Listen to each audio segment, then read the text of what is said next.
Welcome to the deep dive.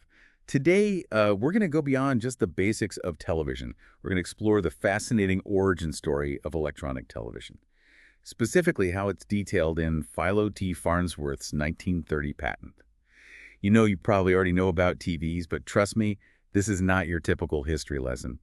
We're going to uncover some surprising details about how this young inventor revolutionized how we experience the world. It's easy to take television for granted these days, but back in the 1920s, the very idea of transmitting a moving image instantaneously seemed like something out of science fiction. Exactly. And, most attempts at television at that time involved these clunky mechanical systems, Yeah. with spinning discs and mirrors. hmm And they could only produce these crude, low-resolution images, almost like watching a shadow puppet show. Yeah, and those systems were severely limited by the mechanics of it all. Imagine trying to synchronize spinning disks just to transmit a clear image.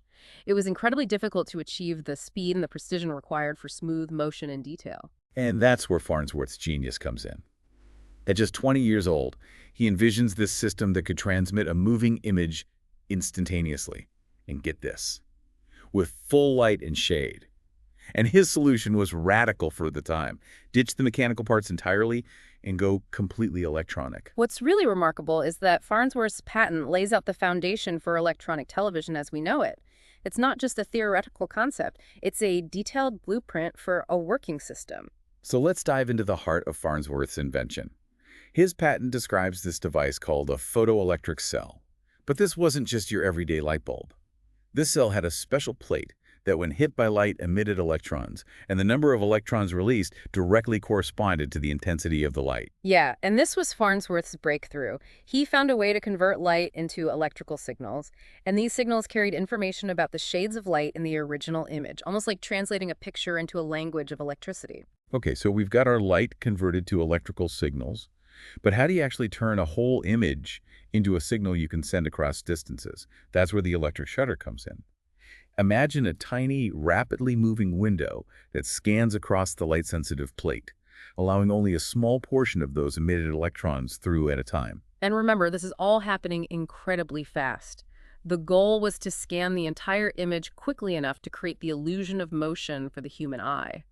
This scanning process was crucial for converting the two-dimensional image into a stream of electrical signals that could be transmitted. But Farnsworth didn't stop there. He needed a way to recreate the image accurately on the receiving end. So he uses this technique that sounds pretty complex. It's called manipulating the electron beam with oscillating electrical potentials. It sounds complicated, but think of it this way. Imagine those electrical potentials as waves, like ripples on a pond. By carefully controlling the frequency and amplitude of these waves, Farnsworth could precisely direct the electron beam, effectively painting the image point by point onto the light-sensitive plate. Oh, so it's like creating a map of the image where each point of light is represented by a specific electrical signal. Exactly. And what's even more impressive is that Farnsworth's system could achieve an astonishing 500 lines across the image. That's a huge leap from the 35 lines achieved by those clunky mechanical systems. 500 lines. That's a lot of detail for the time. I bet that made a huge difference in the clarity of the image. Absolutely. This higher resolution meant sharper images with more detail, bringing us closer to the television experience we're familiar with today. Okay, so we've got our image converted into a stream of electrical signals ready for transmission. But what about the other end? How do you turn those signals back into visible light and recreate the image on a screen? That's where the receiving end of Farnsworth's system comes in, and it's just as ingenious as the transmitting side. He devised a method to modulate light without any mechanical parts, relying instead on a fascinating phenomenon known as the Faraday effect. The Faraday effect. That sounds like something out of a physics textbook. It is, but the basic idea is that you can use a magnetic field to rotate the polarization of light. So Farnsworth uses this special crystal that would twist the orientation of light waves passing through it. By controlling the strength of a magnetic field around this crystal, he could precisely control how much light would get through. Oh, so it's like having a valve that controls the brightness of the light. But instead of a physical valve, it's all controlled by magnetism. That's pretty clever. It is. And by syncing this light modulation with the incoming electrical signals, Farnsworth could effectively recreate the light and dark patterns of the original image on a screen. So how did he actually get the light to form a coherent image on the screen? Did he use more mirrors or lenses? He didn't need any of that. Instead, he used two synchronized oscillographs, which you can think of as tiny, rapidly vibrating mirrors. These oscillographs were controlled by the same analyzing frequencies that were used to scan the image in the transmitter. So these analyzing frequencies are like a set of instructions that tell the receiver how to reconstruct the image. It's like they're keeping everything in sync. Exactly. The oscillographs, guided by those analyzing frequencies, ensured that the modulated light beam was directed to the correct point on the screen at precisely the right time. It's this precise synchronization, down to a fraction of a second, that allowed Farnsworth's system to produce stable, recognizable images that we just take for granted today. This whole system is like a perfectly choreographed dance between electrons and light, all orchestrated by these carefully timed electrical signals. It truly is. And what's really amazing is that Farnsworth's patent doesn't just describe a single television system.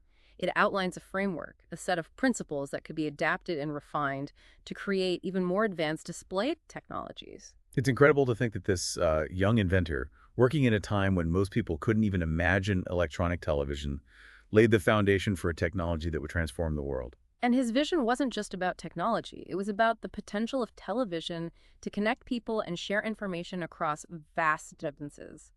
That's a really important point. Yeah. And it leads to some really interesting questions about how television has lived up to those aspirations and how it might continue to evolve in the future. Absolutely, and we'll delve into those questions further when we come back. Even back in 1930, Farnsworth was already thinking about the challenges of creating a high-quality viewing experience. Like, in his patent, he specifically addresses a problem that plagues display technology even today, achieving uniform brightness across the entire screen. Hmm. That's interesting. I never really thought about that. But yeah, I guess that makes sense. It wouldn't be a very good TV if some parts of the screen were brighter or dimmer than others. Exactly. And back then, the electrical signals that they used to control the electron beam weren't perfectly smooth. They fluctuated, which led to uneven illumination. Farnsworth could have just tried to make everything super bright to compensate, but he was too much of a perfectionist for that. So what did he do? Well, he focused on refining the shape of the electrical signals themselves. He realized that the key to achieving uniform brightness was to ensure that those signals rose and fell in a perfectly linear fashion. I'm trying to picture this. Are we talking about like the kind of straight line you'd see on a graph? Precisely.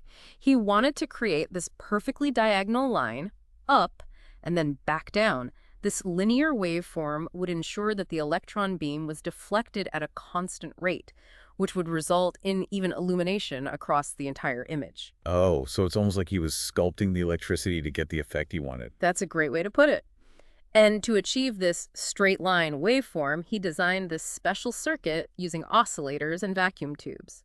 These circuits could generate high-frequency electrical oscillations, but with a crucial twist. They could be manipulated to produce those desirable straight-line waveforms. Wow, so even back then he was thinking about these fine details that would make such a big difference in the viewer's experience. It's amazing how much thought went into every aspect of his invention. It really is. And this attention to detail really highlights a key difference between Farnsworth's approach and those earlier mechanical systems. He wasn't just trying to transmit an image. He was obsessed with transmitting an image with clarity and fidelity. And speaking of clarity, we've talked about the transmitter, the receiver, and all of these ingenious techniques for image dissection and light modulation. But there's one more piece of the puzzle that's absolutely crucial for television to work: synchronization. You're absolutely right. If the electron beam in the transmitter and the light beam in the receiver aren't perfectly synchronized, the image on the screen would be a jumbled mess.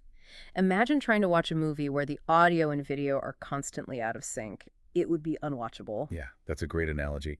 So how did Farnsworth ensure that everything stayed in sync? Well, he cleverly transmitted not only the image data, but also those analyzing frequencies, those electrical signals that controlled the scanning pattern of the electron beam. Ah, so it was like sending a set of instructions along with the image data, telling the receiver exactly how to reconstruct the picture. Exactly. Those analyzing frequencies acted as this timing signal, ensuring that the light beam in the receiver moved in perfect sync with the electron beam in the transmitter, line by line, point by point.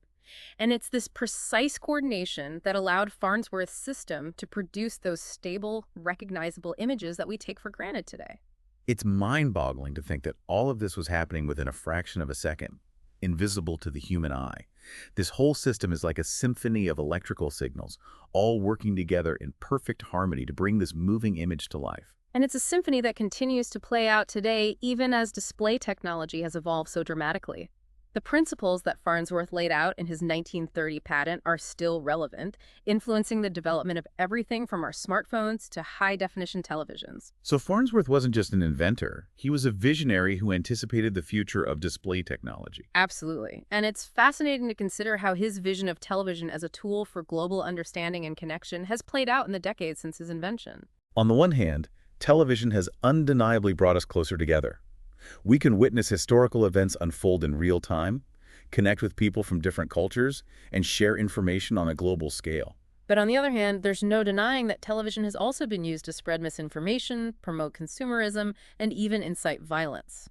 It's a powerful tool that can be wielded for good or for ill.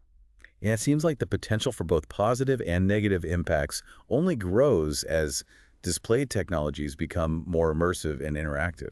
That's right. Virtual reality, augmented reality, holographic displays. These emerging technologies have the potential to blur the lines between the real and the virtual even further, raising profound questions about how we experience and interact with the world around us. It's both exciting and a little bit unnerving to think about what the future holds. Will these new technologies enhance our lives, or will they further isolate us in our own personalized bubbles? That's the million-dollar question, isn't it? And it's a question that each of us, as consumers and citizens, has a responsibility to consider. We need to be mindful of the potential impact of these technologies and work to ensure that they are used in ways that benefit humanity as a whole. Yeah, it's a lot to consider, but as we delve deeper into the world of modern display technology, it's important to remember the ethical considerations that come along with these advancements. Absolutely. We need to be vigilant about protecting privacy, promoting digital literacy, and fostering critical thinking skills. It's easy to get caught in the excitement of new gadgets and features, but we can't lose sight of the potential consequences. So before we get too lost in the future, let's take a moment to appreciate the incredible ingenuity of Philo Farnsworth. His vision and his relentless pursuit of a seemingly impossible dream gave birth to an invention that has shaped our world in countless ways. And his legacy extends far beyond the technology itself. His story reminds us that even seemingly impossible dreams can be achieved with enough passion, determination, and a willingness to challenge the status quo. It's a powerful message, and it's one that resonates today more than ever as we face new challenges and opportunities in the ever-evolving world of technology. And as we continue to explore new frontiers in display technology, it's important to remember that these innovations are ultimately tools. It's up to us to decide how we use them to shape our world and our future. Now let's shift our focus to the present and explore some of the fascinating developments that are shaping the landscape of modern display technology. We've come a long way from those flickering black and white screens of Farnsworth's era. Today, we're surrounded by displays of all shapes and sizes, from our smartphones to our TVs to those massive video walls you see in Times Square. Yeah, it's truly remarkable how far display technology has advanced in just a few decades. We've gone from bulky cathode ray tubes to those sleek flat panel displays, and from standard definition to ultra-high definition, and from monochrome to these incredibly vibrant, lifelike colors. It really is mind-boggling how much detail and realism we can now pack into a screen. What are some of the key innovations that have made this possible? Well, one of the biggest game changers has been the development of liquid crystal displays, or LCDs. They use a layer of liquid crystals. These are special materials that can switch between opaque and transparent states just by applying an electric field. And this lets manufacturers create incredibly thin and energy-efficient displays. So those sleek, flat-screen TVs we all have in our homes, those are mostly LCDs. Many of them are, yeah. LCD technology has also been crucial for smartphones, tablets, and laptops, making them smaller, lighter, and more portable. But I've also heard about something called OLED displays. Are those just like a fancy type of LCD? They're a different beast altogether.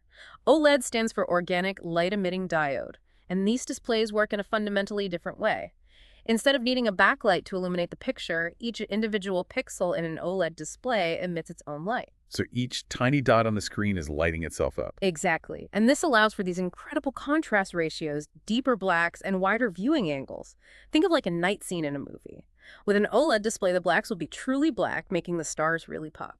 Well, that makes sense. So OLEDs sound pretty amazing. Yeah. But are there any downsides? Well, they can be more expensive to manufacture than LCDs. And there are still some concerns about their lifespan, especially when it comes to displaying static images for long periods. So there's always a trade-off, it seems.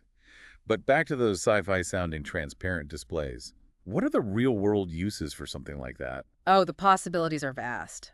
Imagine heads-up displays in cars. The ones that project navigation information directly onto the windshield. Or interactive store windows that change what they display as you walk by. Or even smart glasses that overlay digital information onto your real-world view. It's really amazing how display technology is blurring the lines between the physical and digital worlds. What about virtual reality and augmented reality? How do those fit into this picture? VR and AR really represent the next frontier in immersive display technology. Virtual reality headsets aim to create this completely immersive digital environment. They block out the real world and transport you to another place, whether it's like a fantastical game world or a realistic training simulation for surgeons. So with VR, it's like stepping into a movie or a video game. What about augmented reality? Augmented reality, on the other hand, overlays digital information onto your real-world view. Think about those smartphone games where you can catch virtual creatures in your own neighborhood or apps that let you visualize how a new sofa would look in your living room before you buy it. It's incredible how display technology is changing the way we learn, work, play, and even interact with the world around us. And it all started with Philo Farnsworth's groundbreaking invention. It's amazing to see how his legacy continues to inspire innovation in the world of display technology.